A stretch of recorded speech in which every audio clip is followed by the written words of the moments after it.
Hello friends, कैसे हैं आप सब लोग। आई होप आप लोग बहुत बढ़िया होंगे। मैं के आर सैनी आप सभी का स्वागत करता हूं। दोस्तों, आरआरबी एनटीपीसी अंडरग्रेड के एग्जाम कंप्लीट हो चुके हैं। 57 पारियों में आपके एग्जाम लगे थे और इस बार जो है उपस्थिति बहुत ही कम रही। इतनी कम उपस्थिति के क्या कुछ कारण रहे उसके रिगार्डिंग बात करने वाले हैं और क्या जो है CBT1 की एक्सपेक्टेड कट ऑफ आपको इस बार देखने को मिल सकती है। जैसा कि दोस्तों आप सभी लोगों को पता है, इस बार पोस्टें काफी कम रही है आरआरबी एनटीपीसी यूजी के तहत। तो ऐसे में CBT1 की जो कट ऑफ कई सारी जगह से आपको चौंकाने वाली देखने को मिल सकती है। ऑफिशियल आंसर की आपकी कब तक आ सकती है, रिजल्ट कब तक जारी हो सकता है CBT1 का, और यहाँ पे CBT2 एग्जाम कब तक कंडक्ट हो सकते हैं, इन सब के रिगार्डिंग बात करने वाले हैं।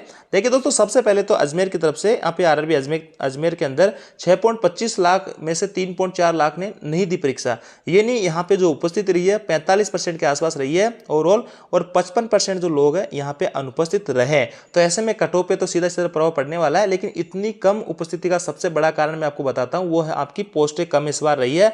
तो ऐसे में जिन कैंडिडेट्स की तैयारी एवरेज थी या जिनकी पहली बार तैयारी थी, तो उन लोगों ने इसको स्किप करना ही सही समझा, क्योंकि वैकेंसी कम है, सिलेक्शन होगा नहीं ये वो, और आगे तैयारी करके अच्छे से अपन एग्जाम में पे क्लियर करेंगे। दूसरा सबसे बड़ा कारण यह था कि यहाँ पे इस बार बारिश का जो दौर था काफी डिफिकल्ट चल रहा था, काफी सारी जगह बाढ़ वगैरह के हालात थे। तो ऐसे में आवागमन की जो थी वो भी बड़ी एक समस्या थी। तो ऐसे में ऐसे भी कई सारे छात्रों ने स्किप किया। बारिश के कारण भी थे। दो मोटे कारण यहाँ पे नजर आए मेरे को कि इस बार अनुपस्थित ज्यादा रहने के और उपस्थिति कम रहने के। अब देखिए दोस्तों, थोड़ा सा डाटा देख लेते हैं इस वैकेंसी के बारे में क्या कुछ कहता है। देखिए, टोटल फॉर्म जो भरे गए हैं 63 लाख आपके इसके अंदर भरे गए हैं आरआरबी एनटीपीसी यूजी के तहत, जो कि एक आरटीआई के माध्यम से खुलासा हुआ था। और 58 लाख के आसपास जो फॉर्म बताया जा रहे थे वो आरआरबी एनटीपीसी ग्रेड लेवल में बताए जाते हैं।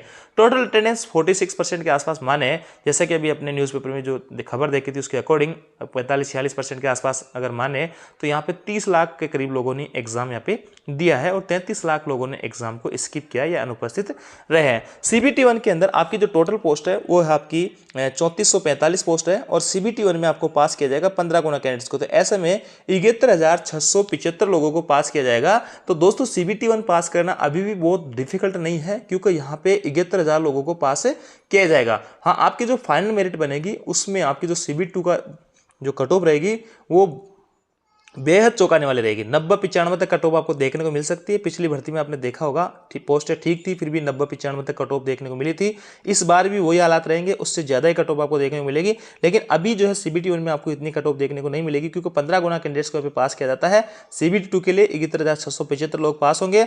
और अगर कॉम्पिटिशन देखें यहाँ पे, तो 58 पोस्ट पे आपका, यानी CBT1 के लिए 58 में से एक लोग आराम से सेलेक्ट हो जाएगा। 30 लाख लोगों ने जब फॉर्म दिया है, तो 58 में से एक जना आराम से सेलेक्ट हो जाएगा CBT1 के लिए, क्योंकि 71,675 यहाँ पे टोटल कैंडिडेट्स को पास करना है। तो 71,000 को इससे डिवाइड करेंगे, 30 लाख में भाग देंगे, तो आपका 58 पर पोस्ट कंपटीशन निकल गया है CBT1 पास करने के लिए। अगर दोस्तों देखिए फाइनल मेरिट की मैं बात करूं, मान लो आपका CBT2 नहीं होता और CBT1 से आपकी फाइनल मेरिट बनती है, तो यहाँ पे पर पोस्ट जो कंपटीशन रहता है वो 870 पोस्ट पे रहता है। और 870 पोस्ट पे रहने का मतलब वो जाता है कि आपकी 90 प्लस 95 प्लस के आसपास आपकी कट ऑफ इस बार देखने को मिलती। लेकिन ये जो है आपकी फाइनल मेरिट है आपके CBT2 के आधार पर बनेगी। अभी यहाँ पे 58 कैंडिडेट्स में से एक को पास किया जाएगा, जो कि बहुत बड़ी बात नहीं है, ज्यादा डिफिकल्ट यहाँ पे नहीं रहने वाला। और मैं आपको बताता हूं, जैसे कि आपको नोटिफिकेशन ऊपर चलते हैं किस हिसाब से आपको यहाँ पे पास किया जाएगा। देखिए दोस्तों, जैसे कि सिलीगुड़ी है, सिलीगुड़ी का आप देख पा रहे होंगे कहाँ से OBC कितनी पोस्ट थी, UR की क्या थी, कौन कौन सी पोस्ट कितनी थी। तो इन सब पोस्ट वाइज कम्युनिटी वाइज यहाँ पे 15 गुना कर सकते हैं। जैसे कि यहाँ पे टोटल पोस्ट आपकी जो है 42 है, तो 42 को 15 से गुना करेंगे, तो 15 चौक 60 नहीं 630 के आसपास 630 लोगों को यहाँ पे पास किया जाएगा।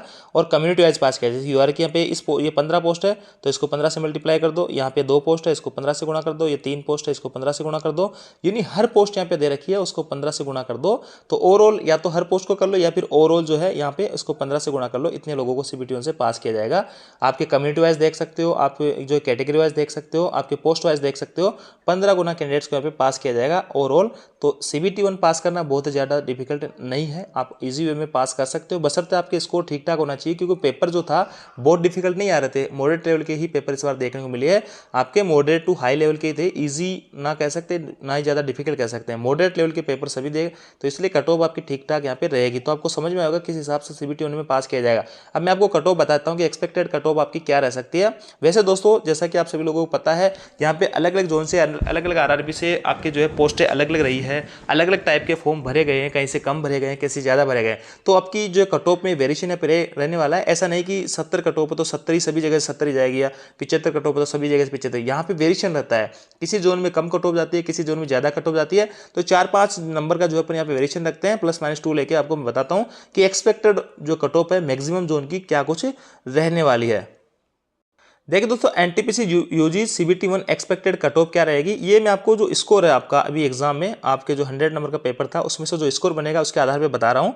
देखिए यूआर की जो है 71 से 75 वाले जो भाई लोग हैं वो अपने आप को यहाँ पे मान सकते हैं कि हाँ आप अपन पास यहाँ पे हो जाएंगे। इतनी कट ऑफ यहाँ पे आपकी लगभग रहने वाली है और इसमें +-2 मान सकते हैं। किसी जोन की इससे +2 हो सकती है और किसी जोन की इससे -2 हो सकती है। तो यही आपकी जो है लगभग 71 से 75 के आसपास यूआर वालों की सीबीटी 1 के लिए कट ऑफ रहने वाली है। और 70 से कम जो भाई लोग हैं उनका बहुत ही कम चांसेस यूआर के अंदर रहने वाला है, क्योंकि पोस्टें काफी कम थी दोस्तों और फॉर्म भी अच्छे खासे, इसमें 30 लाख भी कम नहीं होते, 30 लाख कैंडिडेट्स इसमें बैठे हैं। बाकी इतनी आपको जो है अगर 70-75 के आसपास आपके मार्क्स बन रहे हैं, अभी रो स्कोर बन रहा है, तो आपका जो है यहाँ पे अपने आप को इसमें सीबीटी के लिए सीबीटी 1 के लिए पास आप मान सकते हो। मैक्सिमम जोन की आपकी जो यहाँ से कट ऑफ यही रहने वाली है यूआर की। ओबीसी की दोस्तों बात करें तो 68 से बेहतर रहेगी, +-2 इसमें कर सकते हैं। और एससी की जो है मैक्सिमम जोन से 57 से 61 के आसपास रहेगी। किसी किसी जोन की 55 भी देखने को मिलेगी, किसी किसी जोन की 61 से ऊपर भी देखने को मिल सकती है 1-2 नंबर। तो यहाँ पे मैक्सिमम जोन की जो ये रेंज मैंने आपको दे रखी है, यहाँ पे काफी एनालिसिस करने के बाद निकल के आया कि एसटी की जो कट ऑफ है वो 53 से 57 के आसपास रह सकती है और ईडब्ल्यूएस की जो है 63 से 67 के आसपास +-2 करके इसमें आप देख सकते हैं। किसी जोन की आपकी जो है थोड़ी सी ज़्यादा देखने को सकती है, किसी की कम। बाकी मैक्सिमम जो जोन है इसी रेंज में रहने वाले हैं कट ऑफ के दायरे में। और जब फाइनल रिजल्ट आया आपका तो आप देख सकते हैं कि कट ऑफ आपकी ये रहे। पहले भी कई सारे वीडियोस के माध्यम से मैंने बताया है, एनटीपीसी कट ऑफ वगैरह है, ग्रुप डी वगैरह की पिछले सालों में बताए थे।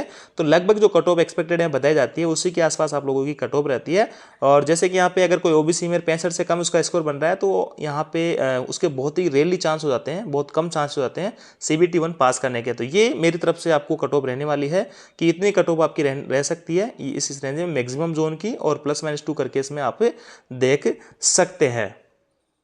बाकी दोस्तों नॉर्मलाइजेशन का भी यहाँ पे इफेक्ट पड़ने वाला है। काफ़ी सारे दोस्त ऐसे होंगे जिनकी शिफ्ट जो है थोड़ी डिफिकल्ट रही होगी और उनके जो है जैसे यूआर में आ रहे हैं उनके 69-70 के आसपास बन रहे हैं, तो वो लोग अपने आप को ज़्यादा हताश नहीं समझे, क्योंकि उनके अच्छा खासा स्कोर बढ़ने की उम्मीद है नॉर्मलाइजेशन के अंदर। नॉर्मलाइजेशन ऐसा होता है कि जिनकी शिफ्ट जो थी ईजी गोइंग थी उनके मार्क्स कम कर दिए जाते हैं, जिनकी हार्ड थी उनके बढ़ा दिए जाते हैं, या यूँ कहे कि जिनकी शिफ्ट ईजी थी उनके कम मार्क्स बढ़ते हैं और जिनकी हार्ड थी उनके ज़्यादा मार्क्स बढ़ते हैं। तो ऐसे में सीधा सीधा कहे कि जिनकी हार्ड शिफ्ट थी उन लोगों के अगर थोड़ा सा कम भी स्कोर बन रहा है तो अपने आप को हताश ना समझे। यहाँ पे आपकी जो मार्क्स नॉर्मलाइजेशन के माध्यम से काफी लोग ऊपर नीचे यहाँ पे होने वाले हैं। तो आप लोग उम्मीद के साथ बने रहिए और अपनी तैयारी जो रेगुलर रखिए।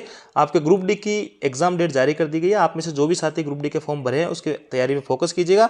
और इसका सीबीटी 2 का और ग्रुप डी का सिलेबस जो है सेम सा रहने वाला है, तो तैयारी अपनी रेगुलर करिए।